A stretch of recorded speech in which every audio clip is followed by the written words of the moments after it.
நான் என்ன பண்ணேன்னா common myths about savings and investments அது ஒரு வாரம் பண்ணேன்.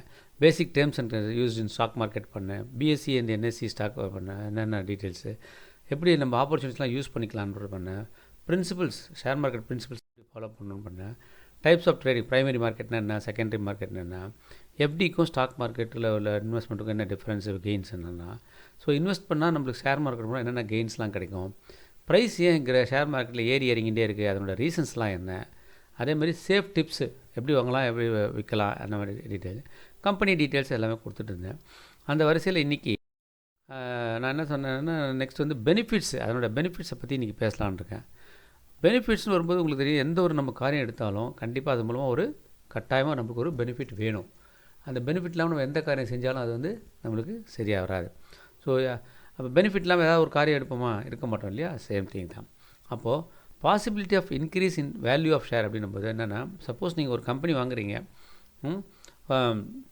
இப்போ வந்து ஒரு எக்ஸாம்பிளுக்கு சொல்கிறேன் நான், ஒரு ஒரு மீடியம் லெவலில் பிலோ 50 ருபீஸில் இன்வெஸ்ட் பண்ணுற ஆளுக்கு பிகினர்னால அந்த ரேட்டில் ஒரு சவுத் இந்தியா பேங்க்குன்னு சொல்லுங்கள், அது வந்து என்ன பண்ணால் ஒரு 28 ரூபா 26 ரூபா 27 ரூபா இந்த ரேஞ்சில் இருக்குதுன்னு வச்சுக்கோங்களேன்.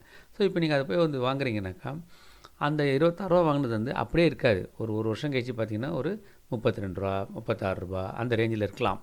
ஸோ அதே மாதிரி பார்த்தீங்கன்னாக்கா உங்களுக்கு நடுவில் வந்து நீங்கள் நினைக்கலாம், என்னடா அது இன்னும் ஏறதை மட்டும் தான் சொல்கிறேன்னு. இல்லை, அதே 26 ரூபாய்க்கு நீங்கள் வாங்கினது ஒரு 22 ரூபா 20 ரூபாய்க்கும் வரலாம், கவலைப்பட வேண்டாம். ஏன்னா ஷேர் மார்க்கெட் வந்து எப்பயுமே என்னுடைய சேவிங்ஸ் அண்ட் இன்வெஸ்ட்மெண்ட்டோட அப்ஜெக்டிவ் என்னென்னா மினிமம் 5 இயர்ஸ் பிளான் பீரியட் தான். பட் 1 இயர் அட்லீஸ்ட் வச்சுருந்தீங்கன்னா ஒரு ரீசனபிள் ரிட்டர்ன் வேணும்னா நீங்கள் எடுத்துக்கலாம், வெளியில் கம்பெனி மாற்றிக்கலாம் அப்புறமா. ஸோ அதனால் கண்டிப்பாக ஒரு 15 to 20% ஈல்டு இருக்கிற மாதிரி தான். நான் இப்போ ஏற்கனவே நிறைய செஷன்ஸ் நான் பண்ணதை ஒன் டே ஒன் ஷேரில் ரெக்கார்ட் பண்ணலாம், எப்படி பர்ஃபார்ம் பண்ணியிருக்குன்ட்டு. இப்போ ரீசெண்டாக கூட நான் ரிவ்யூ ஆஃப் அனாலிசிஸ்ன்னு போட்டிருந்தேன், 3 மாதத்துக்கு போட்டிருந்தேன். அதை நீங்கள் போய் பார்த்து ஒரு ஷேர் நான் என்ன ப்ரெசென்ட் பண்ண அன்றைக்கி என்ன ரேட் இருந்தது, இப்போ நான் ரிவ்யூ பண்ண அன்றைக்கி அந்த ஜஸ்ட் இன் 3 monthsல என்ன மாதிரி இன்க்ரீஸ் ஆகிருக்குன்றது உங்களுக்கு பார்த்தாலே அது புரியும். கண்டிப்பாக அந்த வீடியோவும் நீங்கள் பாருங்கள். ஸோ அப்போது கண்டிப்பாக ஷேர் வேல்யூ இருக்கும். இது தவிர நம்மளுக்கு என்ன கிடைக்கும்னா இன்கம் ஃப்ரம் டிவிடெண்ட். டிவிடெண்ட்ஸ்ன்னு பார்த்தீங்கன்னாக்கா நம்ம பேங்க்கில் எப்படி இன்ட்ரெஸ்ட் கொடுக்குறோம், அந்த கம்பெனி நல்ல ப்ராஃபிட்டில் போகும்போது அந்த கம்பெனியில் என்ன பண்ணுவோம்னா டிவிடெண்ட் கொடுப்போம் கண்டிப்பாக. ஸோ ஒரு 7%, 8%, 10%, 12%, சில கம்பெனி 3%, 2%லாம் கூட கொடுப்பா. பட் எதாக இருந்தாலும் நம்மளுக்கு டிவிடெண்ட் ஒரு பக்கம் வந்தாலும் அட்லீஸ்ட் உங்களுக்கு வந்து என்னென்னா உங்களுக்கு ஃபேர் வேல்யூ வந்து மார்க்கெட்டில் ஃப்ளக்சுவேஷன்ஸ்க்கு ஏற்ற மாதிரி அப்ஸ் அண்ட் டவுன்ஸ் இருந்துன்னு தான் இருக்கும். பட் ஃபைனலி ரிசல்ட் வந்து பார்த்திங்கன்னா அப்பில் தான் இருக்கும். அதுக்கு நல்ல ஒரு டிப்ஸ்லாம் இருக்குது. போனஸ் ஷேர்ஸ் அப்படின்றது என்னென்னு கேட்டிங்கனாக்கா, நம்ம கம்பெனி நல்லா பர்ஃபார்ம் பண்ணும்போது என்ன ஆகுனா, இப்போ மார்க்கெட்டில் ஒரு நீங்கள் 100 ஷேர் வாங்கியிருக்கீங்க, ஒரு எக்ஸாம்பிள் சவுத் இந்தியன் நான் சொல்லியிருந்தேன் இருந்தேன், அது வந்து நீங்கள் வச்சுருக்கீங்க அப்படின்னாக்கா அந்த போனஸ் வந்து டிக்ளேர் பண்ணும்போது 1:1 அப்படின்னு ஒரு சொல்கிறாங்கனாக்கா, நீங்கள் ஒரு ஷேர் வச்சுருந்தீங்கன்னா உங்களுக்கு ஒரு ஷேர் போனஸ். அதாவது நீங்கள் ஒரு ஷேர் வச்சுருந்தீங்கன்னா ஒரு ஷேர், அப்போ 100 ஷேர் வச்சுருக்கீங்கன்னா 100 ஷேர் போனஸ்னாலே உங்களுக்கு தெரியும், பேமெண்ட் எதுவுமே பண்ண வேண்டாம். ஸோ ஆட்டோமேட்டிக்காக என்ன ஆகும், உங்களோட குவான்டிட்டி 100 + 100 200 ஆகிடும். அப்போது அதனோட வேல்யூ வந்து திருப்பி அப்படியே ஏறிட்டே போகும். ஆனால் போனஸ் ஷேருக்கு அப்புறம் என்ன ஆகும்னாக்கா, எனக்கு ரெக்கார்ட் டேட்னு ஒன்று அனௌன்ஸ் பண்ணுவாங்க. அந்த டேட்டில் நீங்கள் அந்த ஷேரை வச்சுருந்தா தான் உங்களுக்கு போனஸ் எலிஜிபிலிட்டி. அதுக்கு நீங்கள் 3 நாள் 2 நாள் முன்னாடியே விற்றுட்டிங்கன்னா அது யார் வாங்கினாலும் அந்த ரெக்கார்ட் டேட் அன்றைக்கி யார் பேரில் இருக்குதோ அவளுக்கு மட்டும்தான் அந்த போனஸ் ஷேர் போய் சேரும். அதனால் விற்காமல் இருக்கிறது மிகுந்த நல்லது. நான் நிறைய கம்பெனிஸ்லாம் இந்த மாதிரிலாம் வாங்கி போனஸ் ஷேர்ஸ்லாம் நான் வாங்கியிருக்கேன். அதனால் எக்ஸ்பீரியன்ஸில் நான் சொல்கிறேன். ஈஸி லிக்விடிட்டி அப்படின்னு பார்க்கும்போது என்னென்னா, சப்போஸ் நீங்கள் இந்த வாங்கினது ஒரு 26 ரூபா இதில் வந்து ஒரு 2600 ரூபா 100 ஷேர், இல்லை ஒரு 1000 ஷேரே வாங்கியிருக்கீங்கன்னு வச்சுக்கோங்களேன். 26,000 ரூபா இன்வெஸ்ட் பண்ணியிருக்கீங்க இந்த கம்பெனியில்.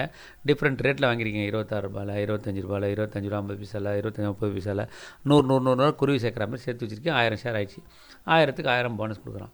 சப்போஸ் உங்களுக்கு அந்த போனஸ் ஷேர் அனௌன்ஸ் பண்ணோன்னே அது வந்து ஒரு 20 ரூபாய்க்கு போயின்ட்டுருக்கு, இல்லை ஏன்னா போனஸ் ஷேர் நான் சொன்னேன் கொஞ்சம் பாதி ஆகும்னு சொன்னேன், ஒரு 30 ரூபாயில் போயின்ட்டுருக்கு, இல்லை 25 ரூபா போயிட்டுனா அந்த நேரத்தில் உங்களுக்கு ஒரு எமர்ஜென்சி வருதுன்னா நீங்கள் அந்த போனஸ் ஷேரை மட்டும் நீங்கள் என்ன பண்ணலான்னா சேல் பண்ணிங்கன்னா உங்களுக்கு என்ன ஆகும், ஒரு 25,000 ரூபா கையில் கிடைக்கும். அதாவது ஈஸி லிக்விடிட்டி. இன்றைக்கி நீங்கள் விற்றிங்கன்னா ஒரு 2 நாளுக்குள்ளே உங்கள் பேங்க் அக்கௌண்ட்டில் கேஷ் வந்துடும். சரி, டேக்ஸ் பெனிஃபிட் என்னென்னு பார்த்தீங்கன்னா, இப்போ இந்த ப்ராஃபிட் வந்தது இல்லையா உங்களுக்கு, அந்த அது வந்து உங்களுக்கு short term capital gains, long term capital கெயின்ஸ்ன்னு இருக்குது. அது பிரகாரம் பார்க்கும்போது உங்களுக்கு வந்து அதில் வந்து அதை வந்து பெரிய டேக்ஸபிள் இன்கமாக எடுத்து போக மாட்டாங்க. அந்த லிமிட்டுக்குள்ளே நம்ம ப்ராஃபிட்டை மெயின்டைன் பண்ணால் சரியாக இருக்கும். ஸோ இந்த மாதிரி நீங்கள் ஒன்றா பிளான் பண்ணி நீங்கள் பண்ணிங்கனாலே நல்லா உங்களுக்கு சரியாக அது புரியல, இன்னும் நல்லா இன்னும் ஒரு 2 hours கூகுள் மேப் மீட் மூலமாக நான் கன்சல்ட் பண்ணிகிட்ருக்கேன். வெல்த் கிரியேஷன் அப்படின்றது என்னென்னு கேட்டிங்கனாக்கா, இது மூலமாக உங்களுக்கு வந்து உங்களுடைய ஃபேமிலியில் குழந்தைங்க படிப்புக்கோ எஜுகேஷனுக்கோ எல்லாத்துக்குமே வந்து உங்களுக்கு வெல்த்து க்ரியேட் ஆகும். ஸோ அர்ஜென்ட் ஃபினான்ஷியல் நீட்ஸ் ஏற்கனவே சொன்னேன். ஈஸி லிக்விடின்றது என்ன பண்ணும்போது அது நம்ம அர்ஜென்ட் ஃபினான்ஷியல் நீட்ஸ் அப்பேரேஜ் ஆகுது. அந்த அர்ஜென்ட் ஃபினான்ஷியல் நீட்ஸுக்காக நம்ம என்ன பண்ணுறோம், பணத்தை அந்த ஷேரை போய் நம்ம விற்று பணம் பண்ணிக்கிறோம். ஸோ மெயினாக என்ன வேணும் அப்படின்னு கேட்டிங்கனாக்கா, உங்களுக்கு மென்டல் அலர்ட்னஸ், அதாவது மார்க்கெட் எப்படி போயிட்டுருக்கு அப்படின்றத பார்த்துட்டே இருக்கணும். அண்டு பேஷன்ஸு, ரொம்ப பொறுமை வந்து ரொம்ப அவசியம். நாலேஜ், ஏதாவது ஒரு பேப்பர் மூலமாகவோ டிவி சேனல் மூலமாகவோ நம்ம படிச்சுக்கிட்டே இருக்கணுமே தவிர, உங்களுக்கு கொஞ்சம் கொஞ்சமாக ஆஸ் எ பிகினர் நீங்கள் ஆரம்பிச்சிங்கன்னா கண்டிப்பாக ஒரு சக்ஸஸ்ஃபுல் மில்லியனர் ஆகலாம். So thank you very much.